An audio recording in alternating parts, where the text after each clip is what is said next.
ایک ریاست میں ایک بوڑھے شخص کو روٹی چوری کرتے پکڑا گیا۔ علاقے کے کچھ لوگ اسے پکڑ کر وقت کے قاضی یعنی جج کے پاس لے گئے۔ قاضی نے بوڑھے بابے سے کئی سوالات کیے لیکن بابا نے کوئی جواب نہیں دیا۔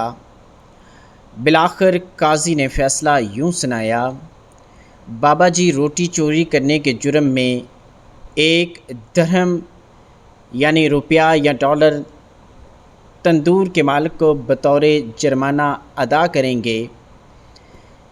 یہ سنتے ہی لوگوں نے فاتحانہ نعرے لگانے شروع کیے۔ قاضی صاحب نے کہا کہ ٹھہرو، فیصلے کی دوسری قسط ابھی باقی ہے۔ سب لوگ سمجھے کہ اب شاید بابا کو قید کی سزا بھی ہوگی، لیکن قاضی کے فیصلے نے سب کو حیرت میں ڈال دیا۔ قاضی نے گرجدار آواز میں فیصلہ سنایا کہ جتنے لوگ بابا جی کو پکڑ کر لائے ہیں وہ سب، اور جو لوگ بابا جی کے گھر کے آس پاس 3 گلیوں میں رہتے ہیں وہ سب، ہر ماہ کی پہلی تاریخ کو 50 درہم بابا جی کو بطور جرمانہ ادا کریں۔ لوگوں نے اس کی وجہ پوچھی تو قاضی نے جواب دیا، نہ بابا کی عمر چوری کی ہے، نہ بابا پیشہ ور چور لگتے ہیں، کیونکہ اگر چور ہوتے تو اپنی صفائی اچھے انداز سے پیش کرتے جیسا کہ چوروں کا دستور ہے۔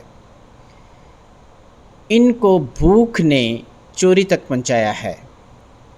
اس کا سب سے بڑا سبب بابا کے پڑوسی ہیں جنہوں نے کبھی بابا کی خبر نہ لی، اس لیے بابا تو صرف ایک روٹی کے چور ہیں، جبکہ بابا جی کا پورا محلہ انسانیت کا چور ہے۔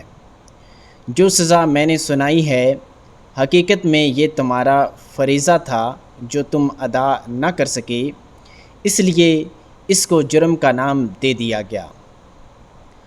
قاضی کے فیصلے نے بابا جی کی آنکھوں سے آنسو نکال دیے، جبکہ تماش بینوں کی گردن جھکا دی۔